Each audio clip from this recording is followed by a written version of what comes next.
मेरा तो बस यही सवाल है कि ठीक है, डॉक्टर जाकिर नायक साहब वो अपनी कुरान और हदीस लेके आए, मिर्जा साहब अपना लेके आ रहे हैं, और डॉक्टर इसरार अहमद साहब अपना ला रहे हैं, गांधी साहब अपना ला रहे हैं। तो हमें जो हमारे ये अब इंडिया के जो लड़के जो इस्लाम सीखना चाहते हैं वो किसको फॉलो करें, किसको सुने? क्योंकि अरबी सीखना तो इजी नहीं है अपने लिए, अपना जबान तो उर्दू है या तो हिंदी है। तो किसी किसी को ना तो सुनना पड़ेगा ना, या तो ऐसे ही मुर्तद बनते जाएंगे तो सही नहीं है ना। आप अभी कैफतुल्ला साहब बोल रहे थे कि सारे ये अपना अपना मंदड़क बना के रखे हुए हैं, तो हम किसे सुने? हमारा क्वेश्चन यही है। मैं जवाब दूं? कुरान मैं में जवाब ठीक दूं? है, पहले तो आपने उन्होंने जवाब दिया हदीस का, कुरान का। तो कुरान में अल्लाह ये भी बोलते हैं ना आपके सवाल कि सवाल जुआ हो नहीं गया सर लड़ो। भाई, सवाल हो गया इनका, मैं जवाब देता हूँ। हाँ, और ठीक सवाल है लेंगे, भैया। लेकिन पहले एक जवाब तो इनका सुन लो। सवाल पहले हो भाई गया, मैं मोहम्मद भाई, जवाब देता हूँ। जी जवाब बोलिए जी। सवाल हो गया। आप अहले हदीस को सुने, सीधा सा जवाब है। अहले हदीस को सुने जिसकी ये दावत है कि कुरान मानना है, हदीस मानना, और सहाबे कराम के फहम के साथ, सहाबे कराम के मनहज के साथ, सहाबे कराम के फहम के साथ। ये दावत और कौन दे रहा है पूरी दुनिया में, बताइए आप। क्या डॉक्टर जाकिर नाइक ये कहता है कि कुरान और हदीस का वो मतलब लेना है जो सहाबे कराम ने समझा? क्या डॉक्टर इसरार ये कहते हैं कि कुरान और हदीस का वो मतलब लेना है जो सहाबे कराम ने समझा? क्या अली मिर्जा ये कहता है? वो तो सहाबे कराम का सबसे ज्यादा भक्त है। तो कौन बताइए, कौन सा ऐसा गिरोह है जो ये कहता है कि कुरान हदीस और सहाबे कराम को भी साथ में लेके चलना है? बाकी चारों फिक की अगर बात करें ना, सहाबे कराम का एहतराम करते हैं, नो डाउट, लेकिन उन्होंने अपनी अपनी फहम मुरतब मुदवन करके रखी है, अपनी फिक्र मुदवन करके रखी है। सिर्फ जमात अहले हदीस वाहिद जमात है, अकेली जमात है, तनहा जमात है, जिसकी ये दावत है कि कुरान और हदीस और सहाबे कराम का फहम। इससे सिंपल सा जवाब है, आप जमात अहले हदीस के उलमा को सुनिए, बात खत्म। ठीक है, तो कल को जैसे होता ना कि इंसान फ्लो में कुछ ज्यादा बोल जाता है, तो आप कुछ गलत कर दे अहले हदीस वाले, तो आप किसको बहुत बोलेंगे? अच्छा, बहुत। आप ये इसका भी बताइए। जवाब देता हूँ, इसका भी जवाब देता हूँ। ये किफायती जवाब दे रहे हैं। हाँ, इसका भी जवाब देता हूँ ना। हमने कभी ये नहीं कहा कि उलमा अहले हदीस मासूम है, मासूम अली खता है।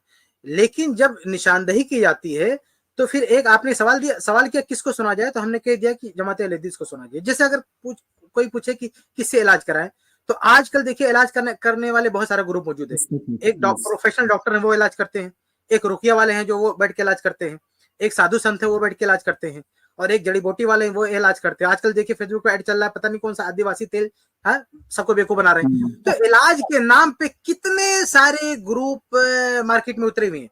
अब कोई सवाल करेगा ना किससे इलाज कराना, मेरा जवाब क्या होगा? जो प्रोफेशनल डॉक्टर है, बाकायदा जिसके पास तालीम की डिग्री है, जिसने वाकई पढ़ा है, हाँ, उससे आप इलाज कराओ। अब ये सवाल, सिंपल सा सवाल जवाब दे दिया मैंने। लेकिन डॉक्टर लाइन में भी कुछ ऐसे करप्ट डॉक्टर हो सकते हैं जो पढ़े हैं, सब कुछ ठीक ठाक जानते हैं, लेकिन करप्शन हो सकता है, करप्शन के शिकार हो सकते हैं, करप्ट हो सकते हैं। तो हम क्या कहेंगे? खुश डॉक्टर को छोड़ो, दूसरा डॉक्टर। लेकिन हम ये नहीं कहेंगे कि जाके आदिवासी को पकड़ लो, ये तो नहीं कहेंगे सारे डॉक्टरों को छोड़ दो, क्योंकि जो डॉक्टर है, प्रोफेशनल है, जो प्रैक्टिस कर रहे हैं, जो माहिर है, उन्हीं की तरफ हम आपको भेजेंगे। उसमें अगर कोई करप्ट है तो हम कहेंगे उसको छोड़ो, दूसरे की तरफ जाओ। तो ऐसे अहले हदीस का मसला, हम आपको जनरल यही कहेंगे कि आप अहले हदीस को सुनो। अब असल उसमें अगर कोई अहले हदीस करप्ट है, खराब है, बदनीयत है, फतवों को बेच रहा है या बिक रहा है, किसी ने पैसा दे दिया, उसके मुताबिक उसको फतवा बना के दे दिया, ऐसा अगर कोई कर रहा है, इस तरह की हरकत कर रहा है, तो हम क्या कहेंगे? उसको ब्लैक लिस्ट कर देंगे, नहीं, उसको नहीं सुनना, उसकी तरफ नहीं जाना है, क्योंकि उसका कोई एहतराम नहीं है। जैसे मेडिकल लाइन में अगर कोई पकड़ा जाता है किडनी बेच रहा है, कोई स्मगलिंग कर रहा है, क्या कुछ कर रहे हैं, लेकिन जब पकड़ा जाता है जेल में डाल दिया जाता है या उसको बैन कर दिया जाता है।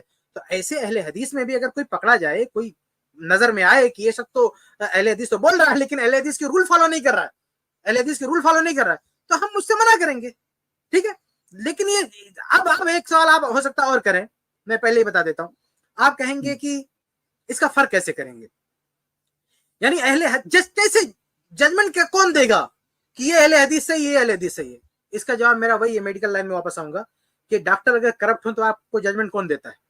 आप कैसे एक सही डॉक्टर को ढूंढ लेते हो? आप कैसे अब इलाज कराना हो, जैसे मेरी मिसाल है, मुझे इलाज कराना होता है, मुझे मेडिकल की मीम से भी, एम से भी वाकिफ नहीं, कुछ भी नहीं जानता मैं, मेडिकल लाइन में कुछ नहीं पता है, लेकिन अगर मुझे इलाज कराना होता है तो मैं एक प्रोफेशनल डॉक्टर तक पहुंचता हूं। मैं अपनी खोज से, अपनी रिसर्च से, अपनी तहकीक से, या तहकीक मतलब नहीं कि मेडिकल लाइन में घुस के मैं कोई रिसर्च करता हूँ, लेकिन लोगों से मिलके, लोगों से बात करके, मैं मेडिकल डॉक्टर ही को पकड़ूंगा, लेकिन उसमें किससे इलाज कराना है वो मैं और लोगों से बात करके मैं एक फाइनली एक स्टेज पे पहुंचता हूँ, मैं इलाज कराता हूँ। जबकि मुझे कुछ नहीं आता।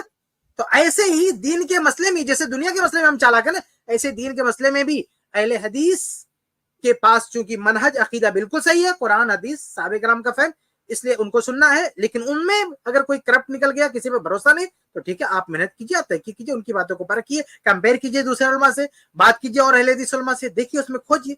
हाँ, एक डॉक्टर की चोरी, आपको डॉक्टर से बात करना पड़ेगा, तो एक अहले हदीस के ताल्लुक से कोई शुबा है, कोई मसला है, आप दूसरे अहले हदीस से बात कीजिए, 3-4 लोगों से बात कीजिए, बात करके आपको एक रिजल्ट मिलेगा कि किसको सुनना है, किसको नहीं सुनना।